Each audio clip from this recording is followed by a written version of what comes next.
భవన్ నేటి ప్రజాభవన్ ముందు ఉన్న ముళ్ళ కంచెలు తొలగించడం, అసెంబ్లీ ముందు ఉన్న ఈ కంచెల్ని కూడా తొలగించడానికి అన్ని పార్టీల సభ్యులతో సమావేశాన్ని ఏర్పాటు చేసి, ఎందుకంటే అధ్యక్ష ఈ ప్రెమిసెస్ మా కిందికి రాదు, మీకు తెలుసు.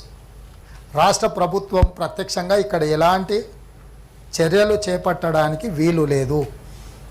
శాసనసభాపక్షంలో అక్కడ స్పీకర్ గారిని అనుమతి అడగాలి, శాసన మండలి సభాపక్షంలో మండలి చైర్మన్ గారి అనుమతితోనే ఏమైనా మార్పులు చేర్పులు చేయడానికి అవకాశం ఉంటుంది. కాబట్టి మీరిద్దరు చైర్మన్గా మీరు, శాసనసభ సభాపతిగా వారు ఇద్దరు కూర్చొని ఏ ఆదేశాలు మీరు ఇస్తే ఆ ఆదేశాలను రాష్ట్ర ప్రభుత్వం అమలు చేస్తుంది.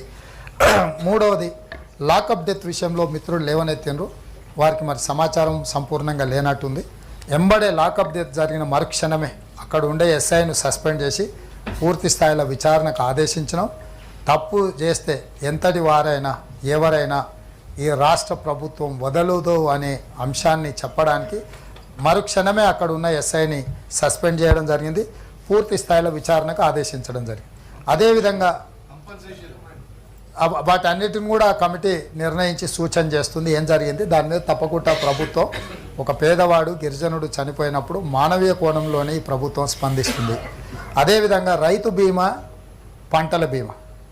రైతు బీమా ఎందుకు తెచ్చింది తప్పు అని మేము చెప్పడం లేదు.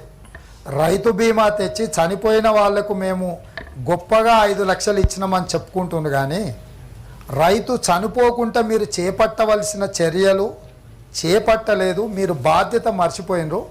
పంటల బీమా పథకాన్ని కూడా తెచ్చినుంటే రైతును చావకుండా మనం నిలువరించే వాళ్ళము, ఆ కుటుంబాలను ఆదుకునే వాళ్ళము అని చెప్పి నేను స్పష్టంగా చెప్పిన. ఇప్పుడు కూడా ఒకవేళ సభ్యులకు ఏమైనా అపోహలు ఉంటే, పంటల బీమా పథకం తేవడం ద్వారా పెట్టుబడులు పెట్టడానికి అప్పులు చేసిన రైతులు చనిపోకుండా ఆపొచ్చు.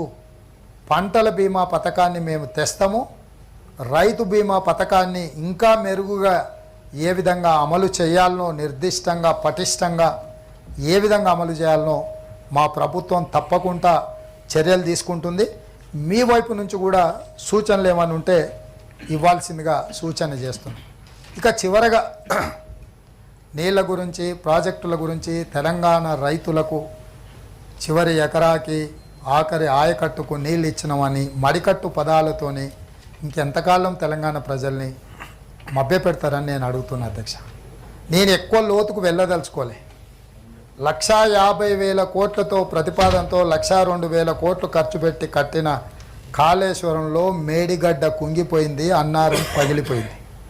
మన కళ్ళ ముందు సజీవ సాక్ష్యంగా అక్కడ కనిపిస్తున్నాయి మన పనితనంలో ఉన్న గొప్పతనం. ఇసుక మీద కట్టిన, ఇసుక కదిలింది, మేడిగడ్డ కుంగింది అన్నారు. అసలు ఇసుక మీద బ్యారేజీలు కట్టే టెక్నాలజీ ఈ భూప్రపంచం మీద ఎక్కడుందో నాకైతే తెలియదు అధ్యక్ష. మేము నాగార్జున సాగర్ కట్టినాము, మేము శ్రీశైలం కట్టినాము, మేము జూరాల కట్టినాము, మేము శ్రీరామ్ సాగర్ కట్టినాము. ప్రకృతి వైపరీత్యాలకు దశాబ్దాలుగా నిటారుగా నిలబడే అన్ని వైపరీత్యాలను తట్టుకొని నిలబడ్డ ప్రాజెక్టులు అక్కడ కళ్ళ ముందు సజీవంగా ఉన్నాయి. కానీ 3 ఏళ్లలోనే కట్టిన మేడిగడ్డ కుంగిపోయి అన్నారం పగిలిపోయిన తర్వాత కూడా ఇంకా మేము గొప్ప ప్రాజెక్టులు కట్టినామని చెప్పుకోవడం తగ్గిస్తే బాగుంటుంది. శాసనసభ సమావేశాలు పూర్తయిన తర్వాత ఒక మొత్తం సభ్యుల బృందాన్ని గతంలో ఈ ప్రాజెక్టులు పూర్తి చేసినప్పుడు గ్రామాలలో బస్సులు పెట్టి ఈ ప్రాజెక్టుల దగ్గరికి పర్యటనకు రైతులందరినీ పంపించాను. నేను మొట్టమొదట అందరి సభ్యులకు మా శాసనసభ లెజిస్లేటివ్ అఫేర్స్ మినిస్టర్ గారి ప్రాంతం అది, వారిని నేను అనుమతి అడుగుతున్నాను. ఎందుకనంటే ఆ మేడిగడ్డ వారి సొంత శాసనసభ నియోజకవర్గంలోకి వస్తుంది. మాకందరికి కూడా అక్కడ చిన్న చిన్న ఛాయ్ భోజనం లాంటి వసతులు ఏర్పాటు చేయండి. అటు అసెంబ్లీలో ఉన్న ఎమ్మెల్యేలను, ఇటు శాసనమండలిలో ఉన్న సభ్యులందరినీ కూడా అక్కడ పర్యటనకు తీసుకెళ్తాను. ఏ విధంగా అది కుంగిపోయి ఎందుకు పనికి రాకుండా అయిపోయిందో మిమ్మల్ని అందరినీ తీసుకెళ్ళి చూపిస్తాము. మీరందరి సూచనల మేరకే